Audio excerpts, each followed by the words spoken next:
प्रधानमंत्री जी इजरायल जाते हैं और उसके एकदम बाद डिफेंस का रिश्ता है वो पूरा पूरा अदानी जी के हाथ में चला जाता है। ऑस्ट्रेलिया में प्रधानमंत्री जाते हैं, State Bank of India $1 billion loan Adani ji को। मोदी जी की पहली ट्रिप होती है बांग्लादेश में, वहां पे बांग्लादेश को इलेक्ट्रिसिटी बेचने का डिसीजन लिया जाता है। कुछ ही दिन बाद बांग्लादेश पावर डेवलपमेंट बोर्ड 25 साल का कॉन्ट्रैक्ट अदानी जी के साथ साइन कर दिया। श्रीलंका में श्रीलंका इलेक्ट्रिसिटी बोर्ड के चेयरमैन कहते हैं, राजपक्सा जी ने कहा कि हिंदुस्तान के प्रधानमंत्री ने उनको कहा है कि ये विंड पावर का प्रोजेक्ट है, ये अदानी जी को देना है। पहले अदानी जी के हवाई जहाज में मोदी जी जाते थे, अब मोदी जी के हवाई जहाज में अदानी जी जाते हैं। पहले लोकल मामला था, फिर नेशनल मामला हो गया, उसके बाद इंटरनेशनल मामला हो गया।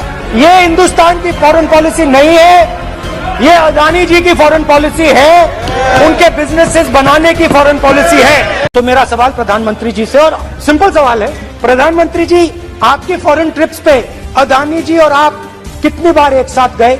How many times did Adani ji join you later on a visit? How many times did Adani ji travel to a country immediately after you did? And in how many of these countries after you visited did Adani ji get a contract? Also an important question, जरूरी सवाल, अदानी जी ने BJP को पिछले 20 साल में कितने पैसे दिए हैं? इलेक्टोरल बॉन्ड्स में कितना पैसा दिया है? ये किसकी है? मॉरिशस में जो शेल कंपनीज है, ये जो हजारों करोड़ रुपया ये शेल कंपनीज हिंदुस्तान में भेज रही हैं, ये किसका पैसा है? और क्या ये काम अदानी जी फ्री में कर रहे हैं? ये नेशनल सिक्योरिटी का मुद्दा है, आपको मालूम ही नहीं।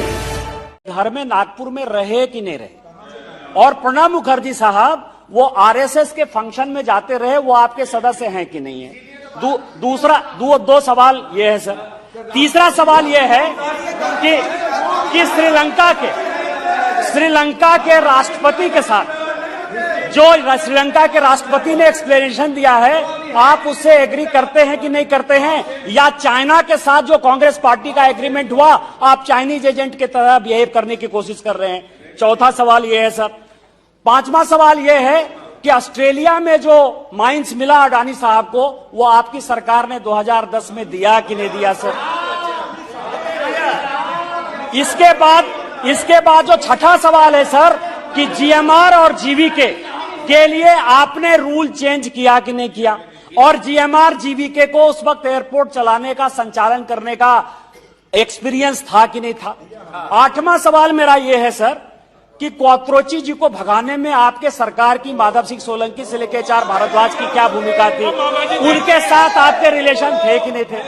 नौवां सवाल यह है सर कि आठवां सवाल यह है कि रॉबर्ट वाड्रा और संजय भंडारी का रिलेशन है कि नहीं?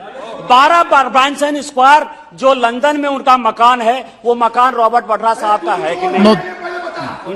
10वां सवाल यह है सर कि 50 लाख की कंपनी नेशनल हेराल्ड से आप 90 करोड़ से लेके 1000 करोड़ तक का अंपायर खरीद लेते हो, वो बिजनेस मॉडल क्या है? ये कांग्रेस पार्टी हमको बताने को तैयार है कि नहीं है? और अंतिम सवाल ये है सर कि यदि आप प्रूफ कर दें कि माननीय प्रधानमंत्री जी अडानी के साथ प्रधानमंत्री बनने के बाद कभी भी एक प्लेन से गए, तो कांग्रेस पार्टी क्या सोचेगी, भारतीय जनता पार्टी क्या सोचेगी? मैं यहां इस लोकसभा से आज ही इस्तीफा दे दूंगा। क्या आप इस्तीफा दे देंगे? इन्हीं शब्दों के साथ जय हिंद, जय भारत। धन्यवाद।